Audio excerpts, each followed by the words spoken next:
10 seconds remaining. Radiant team ban.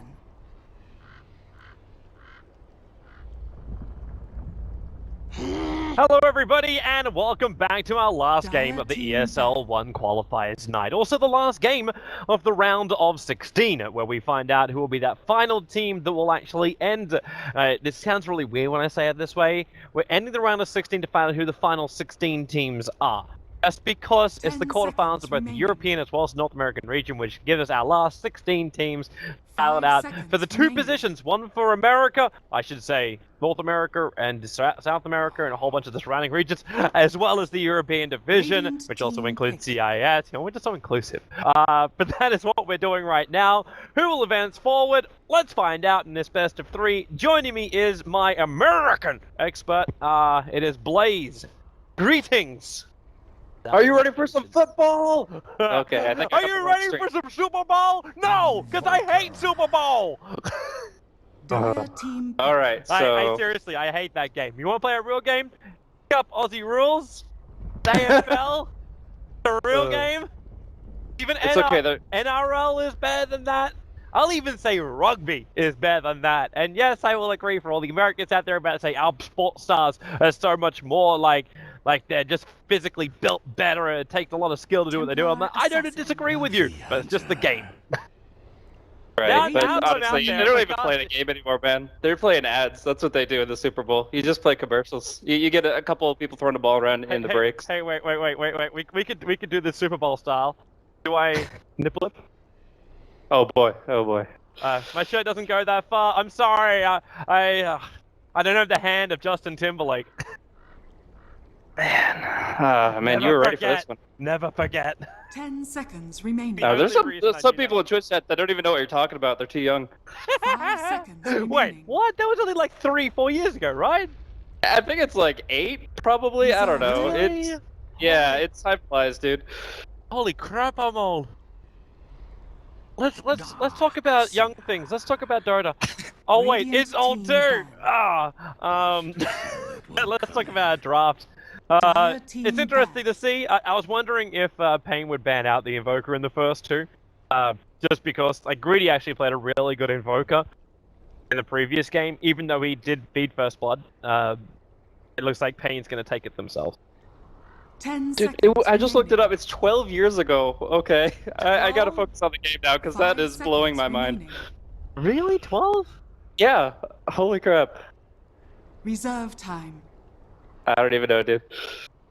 How do I even know about that? I was living in Australia at the time. Like, I don't know anything when I... You tell Sumail or Arteezy, they would have no idea. They were probably in preschool when that happened. Dire team ban. That's oh my! I don't feel as bad when I got up this afternoon and my body was aching. I don't feel as bad anymore. All right, so about this draft here, we've got Infamous, we've got paiN, the Peruvians versus the Brazilians.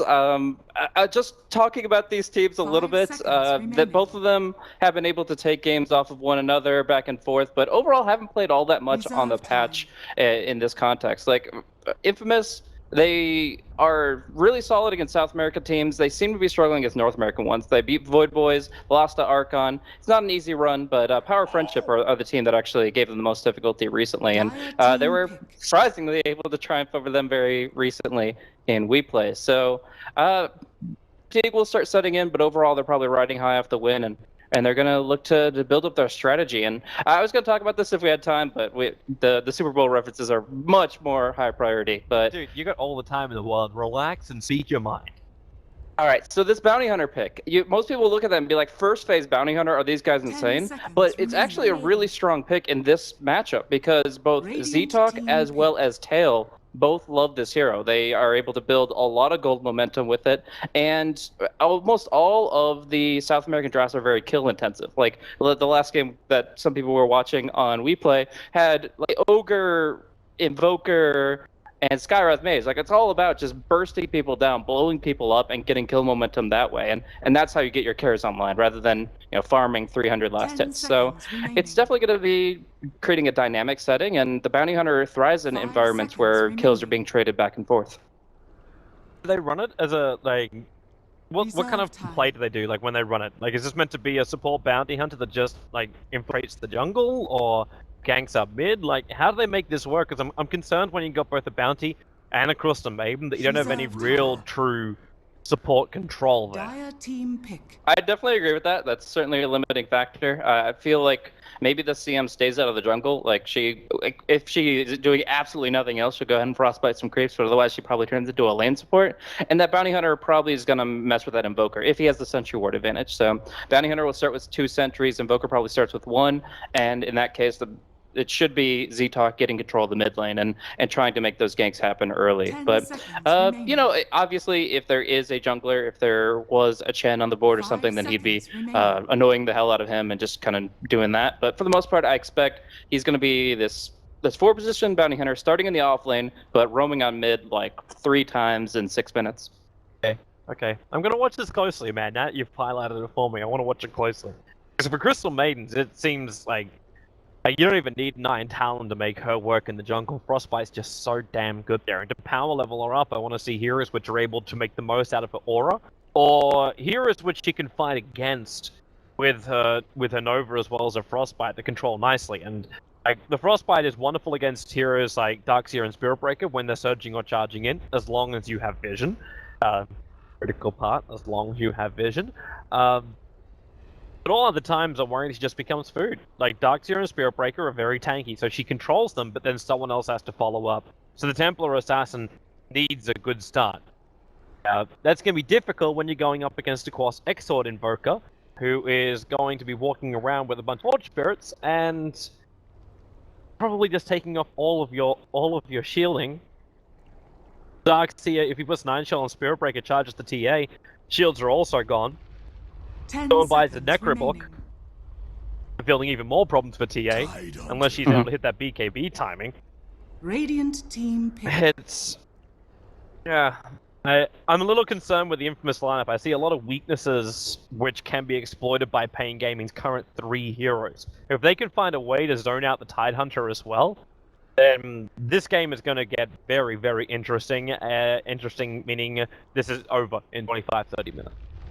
Yeah, but I think the Tide's going to be a pretty safe pick. Like, with Kraken Shell and Anchor 10 Smash, there's seconds not that much remaining. you can do with just a Spirit Breaker and whoever else to try to zone him out hard. 5 He'll probably get his remaining. levels to get some gold, and that means that you can maybe stack the Ancients for the TA instead of the Tide. They're both going to be hungry for the Ancient Reserve stacks, but time. I would say TA is probably the hero you want it on more. And there were a lot of nerfs to just the chain stacking of creeps in just the most recent patch, 6.86, and I feel like TA is one of the heroes that was hit the least on that, because still the Ancients are about the same. Ancient Black Dragons, of course, provide that armor aura, but they have for a while, and she still seems to be quite effective in play. And I actually want to also keep an eye on the Crystal Maiden's build here. If she goes for like 2 in Arcane Aura early, if she goes like 1-1-2, then that's going to really help everybody on the team. They're not like super mana hungry, but they all can definitely benefit as a quality of life factor, just to have that continuous mana flow, more usages of refraction, more anchor smashes, more shadow walks, etc. It's going to help a lot. Yeah, I can see that point. I'm interested to see like who paiN Gaming is now going to pick as their number 1 position and their second support, because the second support for me should be the one that zones out the Tidehunter. Hilariously enough, maybe you can answer this one too. Why is Chen not being touched at all? I know the Bounty Hunter was very early picked up, so it's not really that appealing for paiN Gaming to grab it. But for both teams to avoid it in the first 2 to pick the Bounty Hunter over someone like the Chen, who is like the hero 10 seconds in remaining. the current meta, why would they do such a thing? 5 seconds remaining. It's actually pretty interesting, but neither one really highly prioritizes the Chen. Like, the Enchantress is actually a pretty common pick for the offlane, but as far as just a support juggling it up, the Chen doesn't seem that valuable. I mean, yeah. yes. Micro base. They're not as intent on it. Like I said, they're very intent on just going for quick burst damage. And while the Chen obviously has that 10 potential if he seconds gets the right remaining. creep spawns, we haven't seen a lot of it from them. It's been pretty 5 understated. seconds remaining. I suppose Of playing course, in South America, like up heroes which function on high ping. Radiant that's true. That's team very ban. true, actually. And I would have to give paiN the benefit of the fact that they are up against a Bounty Hunter and a Crystal Maiden, two heroes that are really good against Chen early on. So I would say that paiN wouldn't really want it in their draft anyways. But yeah, Infamous definitely had that option, and they decided to go for a 10 different route. seconds But remaining. the CM. It is this kind of interesting wild card. She has the ability to cancel 5 Spirit Breaker seconds Charge. She has the remaining. ability to counter things like Darkseer Surge.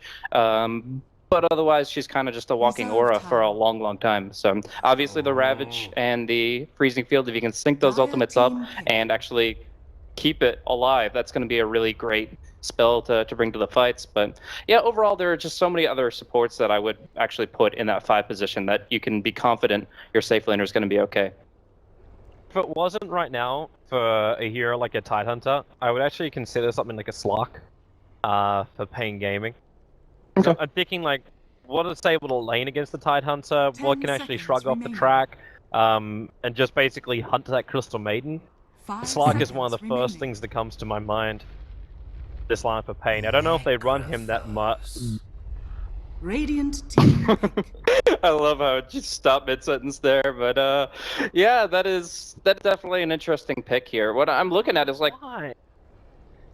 I'm actually thinking they're just dead in the top lane. Like, if you look at it, it's Darkseer Spirit Breaker versus Necrophos CM. Like, even if the Bounty Hunter comes to help, which he didn't want to do, like, you have two heroes that have extremely low base movement speed. Anytime they go away from the tower, they are going to be gunned down by double Iron 10 Shield seconds Charge remaining. and an Orb of Venom.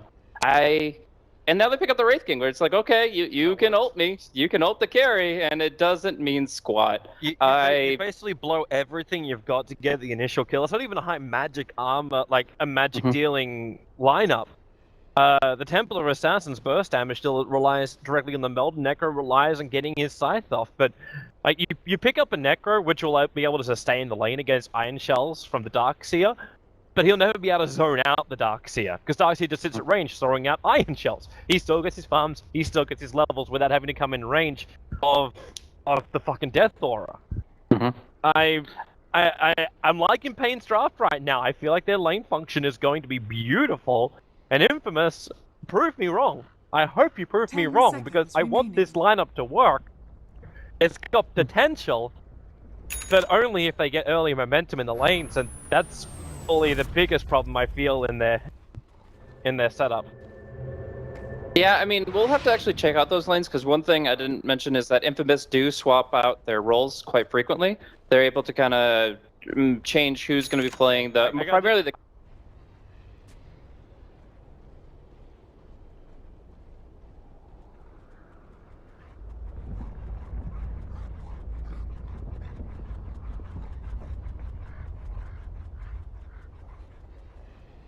It's just like so different between the mentalities here, but it looks like Stinger will be taking that offlane role. Kataro is going to be looking to take the Necro safe. I am actually going to shut down my Dota because I'm unable to use the mini.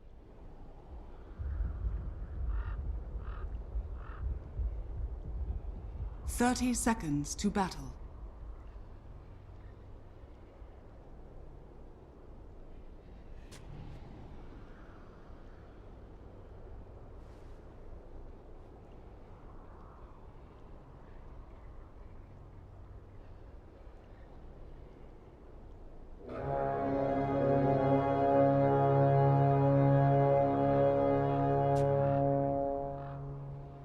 The battle begins.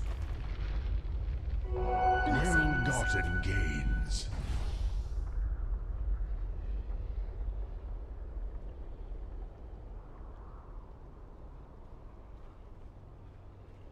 Lanes, the old clockwork rocket kind of build, and my mini map works. I'm back in again. Joy, happy.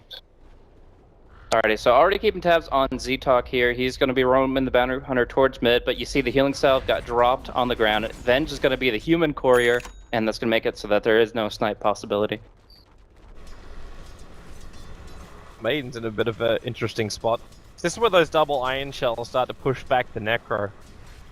At least CM can use that new path to her advantage. Just one of those lanes where I'm waiting for the crazy dive to happen.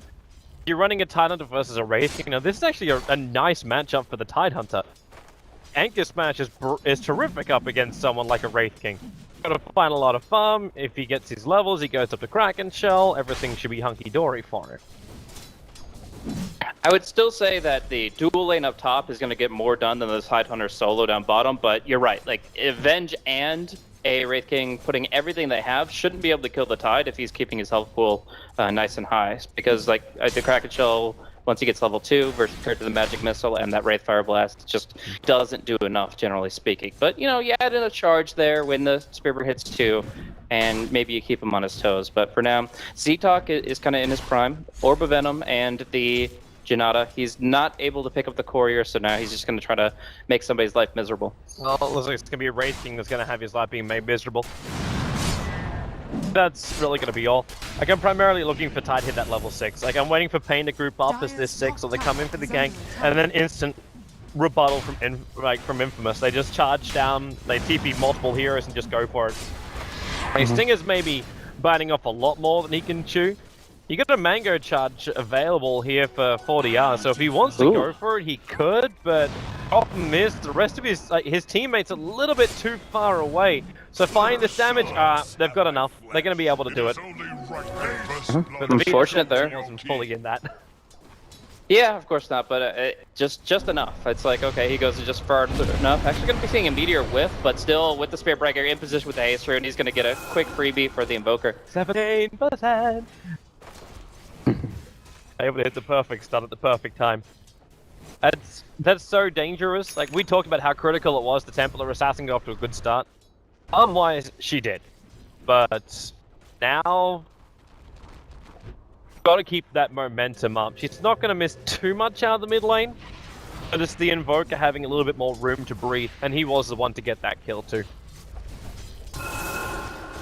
Now we're just going to be, I mean, the Invoker's doing okay here. I mean, he's still going to be able to, with that kill, move himself up towards some nice levels of Exhort. He'll get Midas and Forge Spirit at a pretty solid timing. I feel like Z-Talk already, like, he needs to start pressing harder. Right now, being 0-0-0 on the Bounty Hunter with the Arcane Ore to help things out, you just have to get more done. The Sentry Ward now spots him out, and again, his rotation bottom is useless. This is kind of sad for the Bounty Hunter. It's kind of what you expect, though. Like, you don't have a jungler which you can just leech off, and paiN did the best thing they could do. They were prepared for the Bounty Hunter to come into an unfortunate position. The problem is, like, is he going to walk? He's not going to walk back. That's silly. For a moment like he was going to. But that's still the point where a Bounty understands, like, he can't be too aggressive or else he just starts feeding, falls behind too far. The Spirit Breaker at this point is probably going to die. He's going to deny himself up, wait for the tick. Necro took the aggro of the creeps. I don't think he didn't attack the creeps, so they switched their aggro to the Necro. Well, the more you know. Now we see the Necrophos get that free Sadist, then go right back to the lane with half HP and more importantly, full mana here. But the Arcane Aura, now level 2, that means Necrophos is going to be able to use his Death Bolts a lot more frequently. Of course, it's not the most efficient, but actually going to see mid go before top. Watch out the Invoker. Top lane engagement you were talking about was the charge coming onto a cell. It's going to arrive from the Spirit Breaker. He's already got the Iron Shell on him. They need a little bit more control here. The double Iron Shells aren't doing it. The Frost Nova, in fact, pushed them back a little bit further with the Death Pulse, and you've still got that tick going. Spirit Breaker ends up dying. This lane matchup should not play out this way. I feel like it's kind of on Theolicore, the fact that he's just been so aggressive against this Necro. He's eating a lot of damage, not really respecting the damage of potential Death Pulse, because as I was going to mention is, there's like, it's so much more damage than it is healing. Like, you see the Necrophos get a little bit of a HP boost, but it does more than twice as much in terms of damage output, and you just got to respect that, even if you have a lot of raw HP like a Spirit Breaker does. Bounty Hunter is again underneath that Sentry Ward. Okay. He's going to charge in at the moment. Some reason the Dire Courier just got sniped. The Trolls got it. They got that neutrals got aggroed and they killed the damn Courier. That is so sad. Very unfortunate considering what it had on it. It had a bloody hand of Midas. Oh god. I would be so pissed, honestly. And that's for the Necrophos too. Like, Necrophos is a hero that can benefit from Midas in so many ways. My favorite build on Necro is actually Midas into Octarine Core. So you get the 25% cooldown reduction on your Midas, and you get your level 16 out faster than any other possible way. And that was to take a magic wand to the bottom lane as well. That was the sacrifice you made to transfer that courier. Darkseer is now gonna die on the top, so at least Necro is getting something out of it. But yes, I imagine where he would be if he had the Hand of Midas. He's already a full 1,000 net worth in front of the Invoker as well as the Wraith King. Like, as you said, like that top lane it didn't play out the way we thought it was going to play out because we thought the Darkseer would be a lot more passive and understand that he had lane supremacy. And when you did gank, you come with the VS under the cover of smoke and the SB charging in with Iron Shells. This is the way to play it. And now they go over towards the Templar Assassin. They're using the Darkseer in this lane to try and make this work, but the Crystal Maiden now can turn onto the Spirit Breaker. There's no... Oh man, Invoker was on the other end of that! He lined himself up. That was a very obvious angle, and Greedy, well, he got gifted that. 2 quick hero kills, and now they can damage the mid tower. Oh my! Very, very unfortunate play there from the Invoker, just mispositioning entirely. You just gotta think of it like a Wind Ranger at times. Like, just don't line up the Shackle, don't line up those side blades, or you're gonna really regret it. And this Invoker already just losing so much on the lane. 25 last hits, sure, but he's 1 and 2.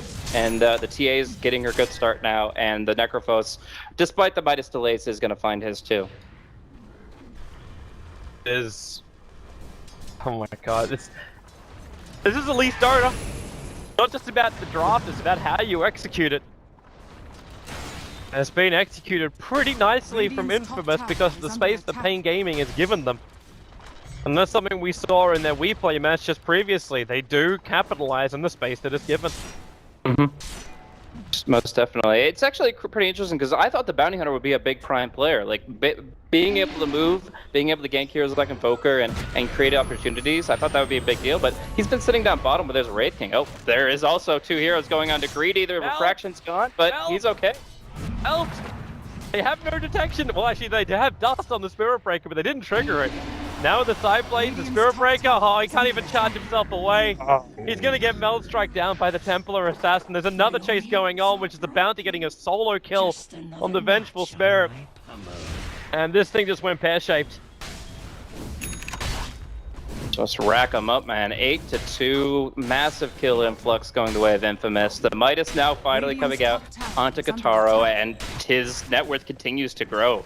He is almost 2k ahead of this Invoker, and he is just going to get huge. I mean, even if he just ulties the Invoker every time that he gets the chance, that's still putting him down in the grave for 30 extra seconds, and there's not going to be a Glimmer Cape or anything to save him anytime soon. The mechanism is the only thing. Worth. Actually, can he get this? It's a level 3 Shuriken toss. He needs the Janata hit to come out there. That's right, you call him Z-Tok? Yeah. That's how he's pronounced? I believe so. Okay. I was waiting for Ravish to be triggered off there by the Tidehunter. It may seem weird to say that, but to put Reincarnation level 1 on the cooldown is 100% worth it, but this is why they didn't have to use it. It's too easy. They can stun on the Tidehunter, but now he can blow the Ravish. That Darkseer is there pretty damn low, but then again, does he even have to do that? Okay, yep, the answer is yes. The Vengeful Spirit's almost dead. The track is up on him, so they understand where he's moving. The Frostbite will keep the Wraith King in position. The Sunstrike, a little bit off target. It doesn't hit onto Stinger. Now the Necro has arrived. There's no mana. Okay, yeah, there is. Yeah, there is. Darkseer down for a minute. Vengeful Spirit will be away to safety. Now this is going to get a little bit brutal. Greedy is now just even chasing the Invoker underneath his tier 2 tower, forcing him to burn the Ghost Walk. And Z-Tok is next to the Spirit Break. I don't know, he can chip him, but that's going to be a waste of mana. He just puts a new track on instead.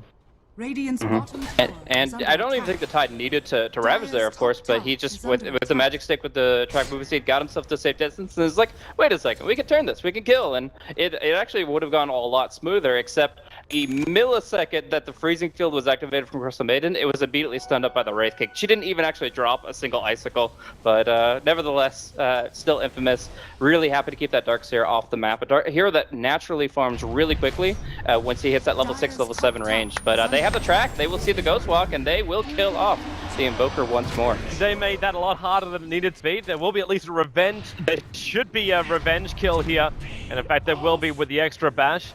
TP out from the Spirit Breaker. Crystal Maiden got herself trapped, so she couldn't get there in time to put down the Frostbite. But it's still a Bounty Hunter with a track kill for an Invoker. And the blink is up for the Necrophos. Oh man, he's doing so well right now. Level 11 is about to peak. You want the Blink Dagger when you hit level 11, and you're just able to follow through on anything your team sets up. Dire's top tower is under attack. Infamous or paiN that you said had a recent trouble with their games, as in like finding victories. So paiN has had trouble in general. Infamous has only had trouble in the North American region. South American, they're pretty much dominant, but there's a bunch of North American teams that have their number right now. So both of them trying to kind of break out of a bit of a slump, but in like these Peruvian or Brazilian matches, Infamous are still extremely confident. Yeah. Oh, they should be after what's happening right now. Like everything just seems to be working for them. Apart from maybe a bit of a slip up. No, he's still going to get to the haste rune in time. And then there's a regeneration rune as well. He just picked up a haste rune. Do you want to help at anyone? The Templar Assassin just died in Top River. She bought her Deso before death, however. So while there is a lot of money, almost 700 gold going into that Darkseer, which will help him not complete it, but get pretty damn close to the mech. They still don't put the TA backwards. And not making the T, like slowing up the TA is such a huge thing, especially when you're running her on the Dire side. Like you've already got the Roshan advantage. There's 4 heroes trying to push the middle and force an issue here against a team which has Ravage up and an unchecked Bounty Hunter as well. Bounty's already rotating off the top lane, even though the creep wave's hitting the tier 1. This should already flag to paiN that Infamous is moving to get aggressive. Most likely. I will note that although the TA did not lose anything really from that death, Darkseer got a hell of a lot. He just got his mechanism off of that kill. Suddenly he gets that 700 gold boost, and he's actually sitting on the mech, which I think is essential if they're going to get themselves back into this game. They need to be able to survive, to prevent deaths, to minimize the track output, and to also limit the potential of that Reaper Scythe. Here they go. Negative 12, negative 15 armor over on Roshan. The Sunstrike will scout it out. The Observer Board also did see it too, but that's been taken away. There's a regeneration rune that still needs to be picked up. Looks like the Bounty was tanking it for a while, so he's going to end up taking the regeneration rune. Refraction's keeping Greedy alive. And there is no desire from paiN to stop this. I'm also looking for the TP scrolls, which are really missing at the moment. It was dropped by Greedy because he wanted the Aegis Immortal, but there's only 2 other heroes from Infamous that have TPs. To see who would defend the top lane, but like Ztok just drew a line on bottom lane saying he wants to go for the tier 2. I don't blame them. I mean, right now their team fight is so strong. They've got major ultimates to fight with. Any kill they get is, you know, almost worth double with the track. And then, of course, you've got the mechanism coming out on Titanner in just a moment here. So you get one pick, you turn into a tower push, you just get more and more and more. And it's not like paiN can push that quickly. The Invoker does now have Forge Spirits, but that's it. Otherwise, our lineup is just not built to take objectives swiftly. Yeah, the crazy thing is, with paiN's like warding, the 4 sentry line that they have covered is at the wrong time for this.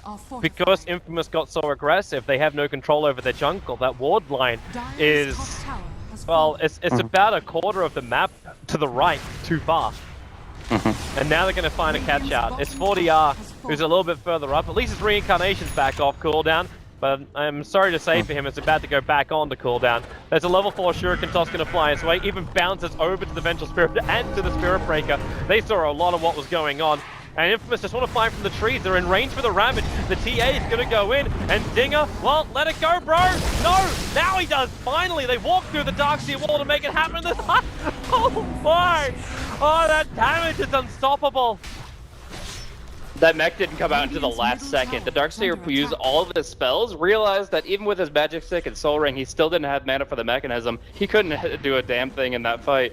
and they just are going to walk it into the high ground here. 15 minutes into the game, Infamous have over 10,000 net worth in their favor, and they are easily going to be able to direct their attention to this tower. I mean, the meteor's on cooldown for 18 seconds, the wall's gone. Infamous, are they? Is there any hope of stopping them? You've given a lineup with one of the greatest momentum-based heroes, Templar Assassin, like, so much momentum. They take this melee racks as well. All they have to do is wait until the next Ravage, take outer towers in the meantime, and that's pretty much it. Greedy still has this Aegis Model 2. Refraction's up, they're charging out, they've got to keep these tracks up, however, from TikTok to make this worth it. With a Shuriken toss bounce damage, they're doing a lot of early work, and the side puts the Spirit Breaker in the sidelines for a minute. This bottom rack is guaranteed. Yeah, it's a 5v4. He is out of the game, and the bouncing of the Shuriken, it's an AoE spell now, boys, and King RD. So much work, GG! It's GG! Wow. What a momentum game! Okay, my last series I cast for ESL One lasted a grand total for the entire series was 40 minutes of game time. If we have another game like that, we're gonna beat it. But that was such momentum from Infamous. That was odd plays in the lane by paiN as well.